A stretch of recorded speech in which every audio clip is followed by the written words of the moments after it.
বাড়িতে বাচ্চা থাকলে কিন্তু তাদের আবদারের কোনো শেষ নেই। তবে আমার বাড়িতে দুটো বাচ্চার সাথে সাথে তিনটে বড় বাচ্চা আছে, তারাও কিন্তু এই ধরনের খাবার খেতে খুব পছন্দ করে। আমার হাজব্যান্ড, আমার জা আর শ্বশুরমশাই এই ধরনের খাবার হলে কিন্তু তারা একদমই মিস করে না। তো বাড়িতে সবসময় চেষ্টা করি নিজের হাতে তৈরি খাবার বানাতে, ভেজাল ছাড়া, মনের শান্তি, যে খাবারগুলো বাচ্চাদেরকে খাইয়েও শান্তি। তো আজকে আমি বাড়িতেই সেফ তৈরি করব, তার সাথে ফালুদা তৈরি করব। তো চলুন দেখি। সবার প্রথমে সেফটা বানানোর জন্য 1 কাপ কর্নফ্লাওয়ার বা অ্যারারুট নিয়েছি, তার মধ্যে দিয়ে দিয়েছি 1 চা চামচ চিনি, আর ওই কাপেরই 1.5 কাপ জল, ঠান্ডা নর্মাল জল আর কি।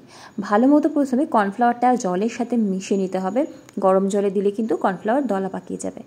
সমস্তটা মিশিয়ে নিয়ে তখন কড়াইটা গ্যাসের ফ্লেমে বসিয়ে অন করে নিয়ে আমাদের জাল করতে হবে। গ্যাসের ফ্লেমটা প্রথম দিকে মিডিয়ামে রাখবো।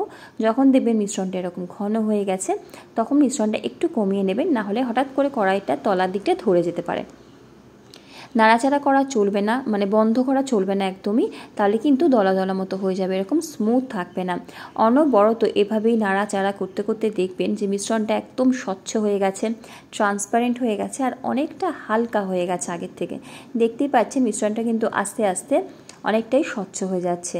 একদম দেখবেন যে সম্পূর্ণ মিশ্রণটাই একদম স্বচ্ছ ট্রান্সপারেন্ট হয়ে গেছে, ততক্ষণ অবধি কিন্তু আমাদের নাড়াচাড়া করতে হবে। এই মিশ্রণটা সেফ বানানোর জন্য তখনই পারফেক্টভাবে তৈরি হবে। এবারে দেখুন এর মধ্যে কিন্তু আর কোনো সাদা ভাব নেই, একদম ট্রান্সপারেন্ট হয়ে গেছে। ঠিক এতক্ষণ অবধি কিন্তু আমাদের এখানে রান্না করতে হবে কড়াইতে। গ্যাসের ফ্লেমটাকে বন্ধ করে দেব। যদি সেফ বানানোর মেশিন থাকে খুব ভালো, সেই মেশিনেই আপনারা ব্যবহার করবেন তৈরি করার জন্য। আমি একটা পাইপিং ব্যাগ নিয়েছি। বাড়িতে আমাদের তেলের প্লাস্টিক বা যদি দুধের প্লাস্টিক থাকে ভালো মতো ধুয়ে নিয়ে ব্যবহার করতে পারেন। তবে সেক্ষেত্রে অবশ্যই মিশ্রণটার একদম যে গরম, তীব্র গরমটা, সেটাকে কিন্তু একটু কমিয়ে নিতে হবে। খানিকটা গরম কমিয়ে নিয়েই দেবেন, যেহেতু প্লাস্টিক ক্ষতিকর তাই জন্য বলছি। আমার হাতে বেশি সময় ছিল না, আমি তাই খুব বেশিক্ষণ রাখতে পারিনি। আপনারা কিন্তু কিছুটা গরম কমিয়ে নিয়েই প্লাস্টিকের মধ্যে দেবেন, অথবা যদি সেফ বানানোর মেশিন থাকে সেটা দিয়ে তো খুব ইজিলি হয়ে যায়। পাইপিং ব্যাগের মধ্যে নিয়ে নিয়েছি, আর এভাবে কিন্তু একটু সামনের দিকে নিয়ে এসে ছোট্ট করে কাঁচি দিয়ে কেটে নেব। সেপগুলোকে ঠিক যতটা পাতলা বা সরু করতে চাইছেন ঠিক ততটাই কিন্তু কাঁচি দিয়ে কেটে নেব। তারপরে একটা বাটিতে এরকম বরফ জল রেখেছি। আমরা যেমন পাইপিং ব্যাগ ব্যবহার করি ঠিক সেভাবেই চাপ দিয়ে দিয়ে এরকমভাবে সরু সরু করে দেখুন ফেলতে হবে। আর এগুলো দেখুন পড়ার সাথে সাথে কিন্তু জমাট বেঁধে যাচ্ছে, সেফ কিন্তু তৈরি হয়ে যাচ্ছে। আমি কিন্তু মোটামুটি সবটাই করে নিয়েছি একই রকমভাবে। তবে দেখুন খুব সুন্দর সেপগুলো তৈরি হয়েছে, তবে এগুলো কিন্তু এখনও রেডি হয়নি। এরকমভাবে বরফ ঠান্ডা জলের মধ্যে রেখে দিয়ে ফ্রিজের মধ্যে রেখে দেবো 0.5 ঘন্টা থেকে 1 ঘন্টা, তাহলে কিন্তু আমাদের সেফটা রেডি হয়ে যাবে। তো দেখতেই পেলেন ফালুদা সেফ বানানো কতটা ইজি। মেশিন থাকলে তো খুব ইজিলি হয়ে যায়, অথবা আপনারা সিমুইয়ের যে প্যাকেটগুলো পাওয়া যায় লম্বা সিমুই, সেগুলোকে কিন্তু সেদ্ধ করে নিয়ে এরকমভাবেই ঠান্ডা জলে ট্রান্সফার করে নিয়ে ব্যবহার করতে পারেন। এবারে অন্য একটা পাত্রের মধ্যে 1/2 লিটার ফুল ফ্যাট দুধ নিতে পারলে সবচেয়ে ভালো হয়। আমি 1/2 লিটার লিকুইড দুধ নিয়েছি। দুধটাকে প্রথমে জাল করে নেব। দুধটা জাল হয়ে গেলে মিষ্টির জন্য আপনাদের পছন্দ মতো চিনি ব্যবহার করবেন, আর গুঁড়ো দুধ দিতে হবে 1 থেকে 1.5 টেবিল চামচ পরিমাণে, যাতে দুধটা তাড়াতাড়ি ঘন হয়। 2 থেকে 3 মিনিট ফুটিয়ে নেব। যেহেতু চিনিটা দিয়েছি, দুধটা খুব বেশি ঘন করব না। মোটামুটি যদি 3 কাপ দুধ নিই, ঘন করে আমাদেরকে এখানে 2 কাপ করে নিতে হবে। আমি 2 কাপ দুধ নিয়েছি, ঘন করে মোটামুটি 1.5 কাপের কাছাকাছি করে নিয়েছি। দেখতেই পাচ্ছেন দুধটা কেমন ঘন হয়ে গেছে। তো দুধটা এখানে রেডি হয়ে গেছে। উষ্ণ যখন মানে নর্মাল তাপমাত্রায় চলে আসবে ফ্রিজে রেখে একদম ঠান্ডা করে নেব। এদিকে একটা পাত্রের মধ্যে আমি নিয়েছি চিয়া সিড অথবা সবজা সিডও নিতে পারেন, আর 1/2 কাপ একটু উষ্ণ জল নিয়েছি, তার মধ্যে ভিজিয়ে রাখবো। 20 থেকে 25 মিনিট সময় দিলে দেখবেন সিডটা পুরো ভিজে মানে ফুলে উঠবে।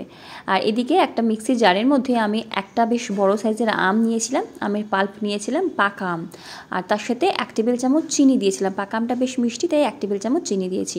সেটাকে পেস্ট করে নিয়ে কড়াইতে নিয়ে এরকম জাল করে নেব। বেশ একটা জ্যামের মতো করে নেব, তবে জ্যামের মতো ঘন নয়। যেমন ম্যাঙ্গো ক্রাশ বাজারে পাওয়া যায় তেমনই করছি, ম্যাঙ্গো সিরাপও বলতে পারেন। তো যখন এরকম স্বচ্ছ হয়ে যাবে, বেশ একটু আঠালো হয়ে আসবে, নামিয়ে নেব। নামিয়ে নিয়ে ফ্রিজে রেখে এটাকেও কিন্তু ঠান্ডা করে নেব। সমস্ত জিনিস একদম ফ্রিজে রেখে বেশ ঠান্ডা করে নিয়ে তারপরেই কিন্তু তৈরি করব আমি ফালুদা।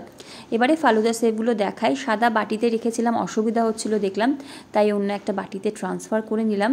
সরু মোটা কেমন সেপগুলো তৈরি করবেন আপনাদের উপর ডিপেন্ড করছে।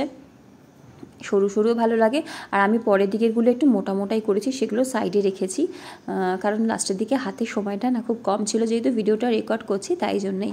দেখুন কত সুন্দর সেভ রেডি হয়ে গেছে, কেউ দেখে কিন্তু বলতে পারবে না যে এটা বাড়িতে নিজের হাতে তৈরি। এবারে চলুন সব কিছু একত্র করার পালা। আমি 3টে গ্লাস রেডি করছি 3টে বাচ্চার জন্যে। তো এখানে প্রথমে আমি সেভ দিচ্ছি, কোনো কিছুই খুব বেশি আমি দিচ্ছি না। এটা কেমন কোনটা বেশি ব্যবহার করবেন সেটা আপনাদের উপর ডিপেন্ড করছে। আমি এখানে প্রথমে দিলাম ফালুদা সেভের সেফটা, তারপরে দেখুন ম্যাঙ্গোর যে সিরাপটা বা জ্যামটা তৈরি করেছিলাম সেটা দেখুন কতটা আরও ঘন হয়ে গেছে, সেটা দিচ্ছি 1 টেবিল চামচের কাছাকাছি। এটা খেতে দারুণ লাগে, এটা কিন্তু অবশ্যই দেবেন। যেহেতু আমি ম্যাঙ্গো ফালুদা তৈরি করছি, তো এই জিনিসগুলো দিলে কিন্তু টেস্টটা খুব ভালো আসবে। বেশ কিছুটা দিয়ে দিচ্ছি এখানে আমি চিয়া সিড, তবে যেহেতু বাচ্চারা খাবে তাই একটু কমই দিচ্ছি।